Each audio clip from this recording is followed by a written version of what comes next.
Halo teman-teman, selamat pagi. Bagaimana nih kabar kalian?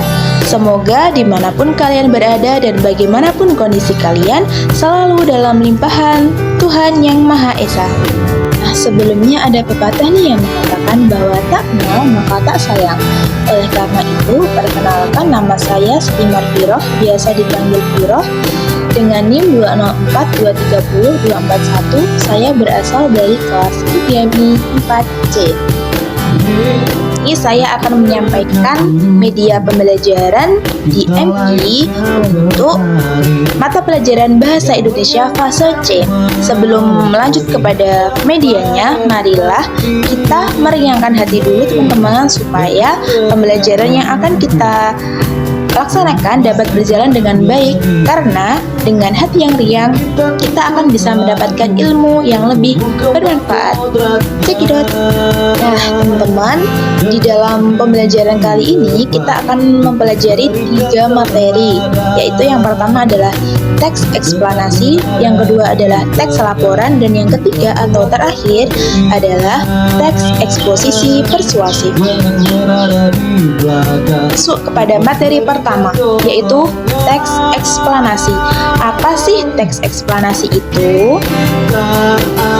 Nah, teks eksplanasi adalah teks yang menjelaskan tentang proses terjadinya sesuatu peristiwa atau fenomena secara ilmiah. Nah, di dalam teks eksplanasi juga memuat beberapa struktur teman-teman, yaitu yang pertama ada pernyataan umum atau pembuka yang berfungsi menjelaskan topik secara umum atau keseluruhan. Yang kedua ada deretan penjelas, yaitu bagian utama yang menguraikan proses kejadian secara bertahap. Yang ketiga ada interpretasi atau penutup.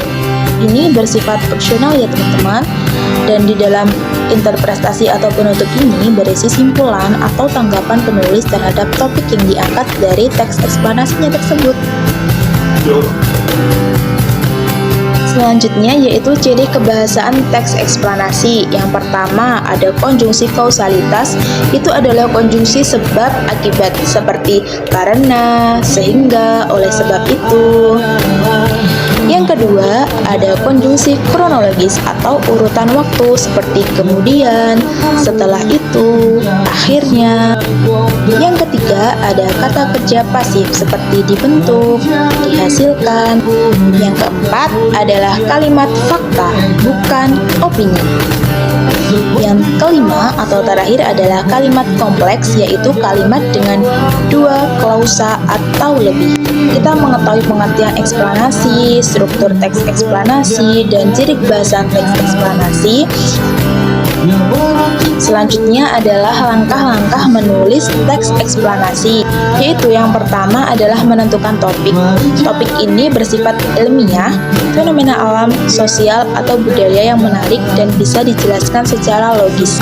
Yang kedua adalah menentukan tujuan, menentukan apa yang ingin disampaikan atau dijelaskan kepada pembaca.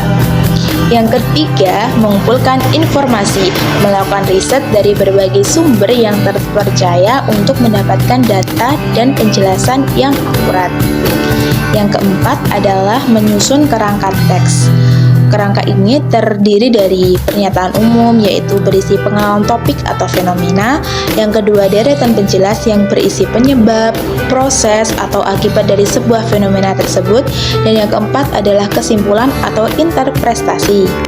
Langkah yang terakhir adalah menulis teks, yaitu mengembangkan kerangka menjadi paragraf yang padu dan logis, serta menggunakan bahasa baku dan kaidah kebahasaan yang sesuai. Selanjutnya adalah contoh dari teks eksplanasi.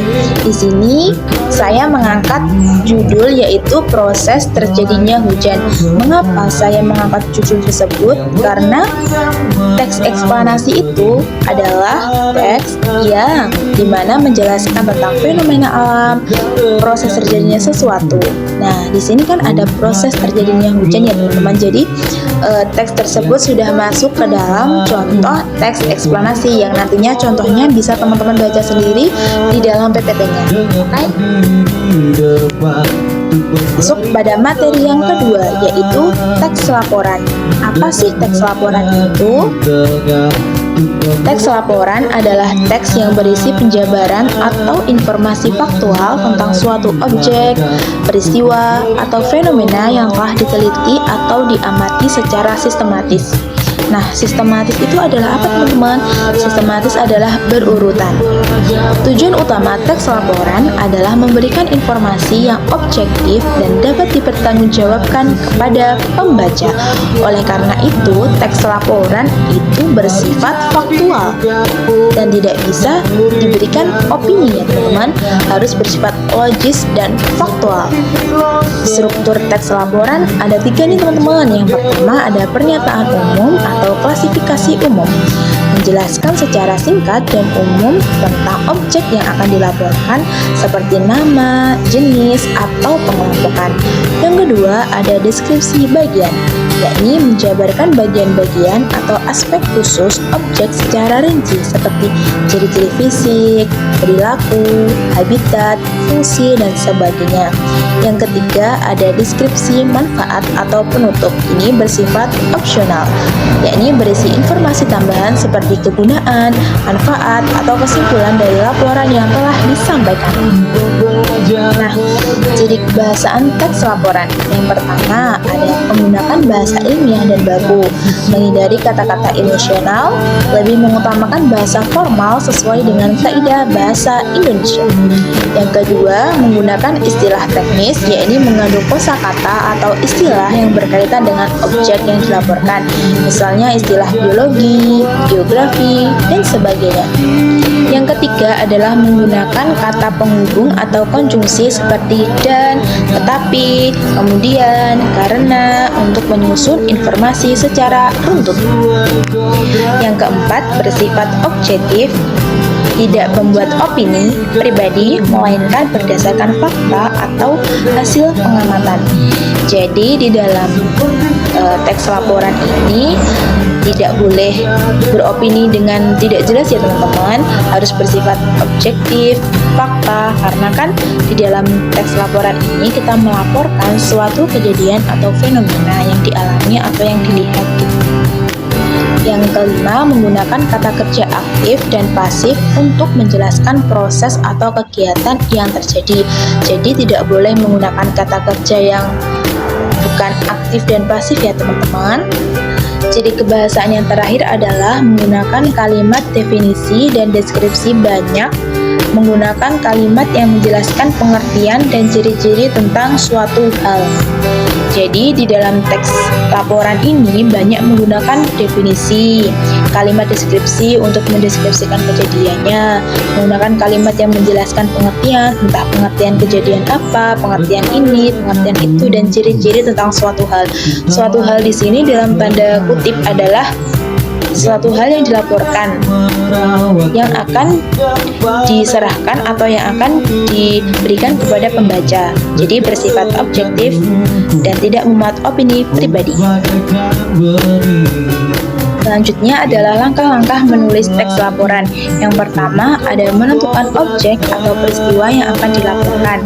Nah, di dalam menentukan objek ini kita bisa memilih objek atau kejadian nyata yang dapat diamati. Misalnya tentang hasil pengamatan hewan, tumbuhan, atau kegiatan tertentu. Jadi, di dalam teks laporan ini kita harus mengamati dulu, teman-teman, memilih objek dan kejadian nyata yang dapat diamati. Setelah bisa diamati, baru kita bisa menyimpulkan bahwa itu adalah termasuk kepada teks laporan. Yang kedua, melakukan pengamatan langsung atau pengumpulan data. Melakukan pengamatan langsung ini berarti kita harus observasi, ya teman-teman.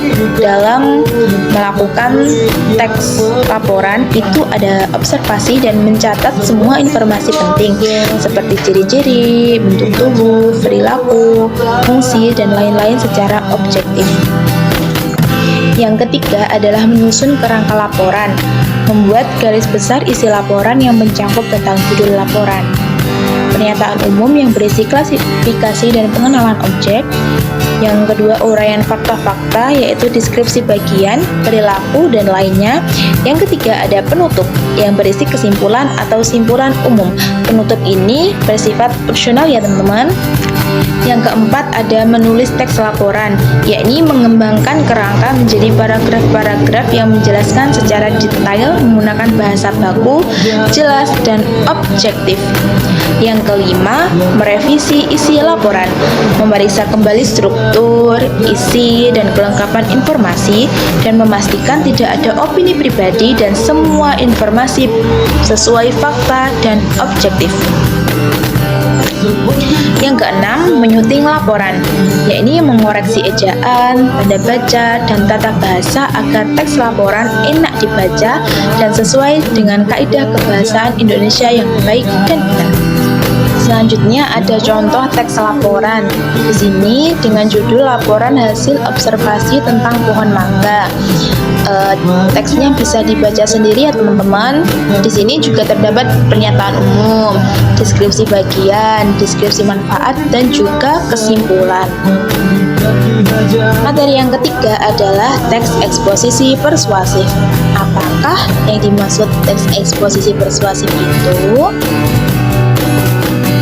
Teks eksposisi persuasif adalah teks yang bertujuan untuk menyampaikan informasi atau penjelasan secara logis, sekaligus mempengaruhi pembaca agar setuju dengan pendapat atau sudut pandang penulis. Selanjutnya ada struktur teks eksposisi persuasif. Yang pertama ada tesis atau pernyataan pendapat, yakni bagian pembuka yang berisi pendapat atau pandangan penulis terhadap sebuah topik. Yang kedua ada argumentasi, yaitu berisi alasan, data, atau fakta yang mendukung pendapat dalam tesis. Di bagian ini penulis berusaha meyakinkan pembaca.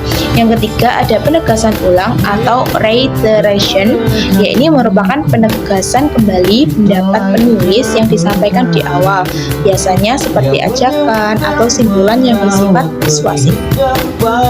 Selanjutnya ada ciri kebahasaan teks persuasif. Yang pertama adalah menggunakan kata-kata teknis atau istilah khusus, biasanya sesuai dengan topik yang dibahas, misalnya global warming, gizi buruk, ekonomi digital. Yang kedua yaitu menggunakan kalimat rujukan atau sugestif, kalimat yang dirancang untuk mempengaruhi seseorang, seperti sudah saatnya kita peduli terhadap lingkungan, sudah saatnya kita membuang sampah kepada tempatnya, seperti itu. Yang ketiga yaitu menggunakan kata-kata yang bersifat emotif, kata-kata yang membangkitkan emosi atau perasaan pembaca, contohnya kejam, menyedihkan, luar biasa, mengerikan, menakutkan. Yang keempat yaitu menggunakan kata kerja imperatif atau perintah, misalnya lindungilah, hindarilah, kerjakanlah, gunakanlah, gantikanlah. Yang kelima yaitu menggunakan kalimat kompleks untuk menyampaikan alasan atau argumentasi secara rinci dan logis.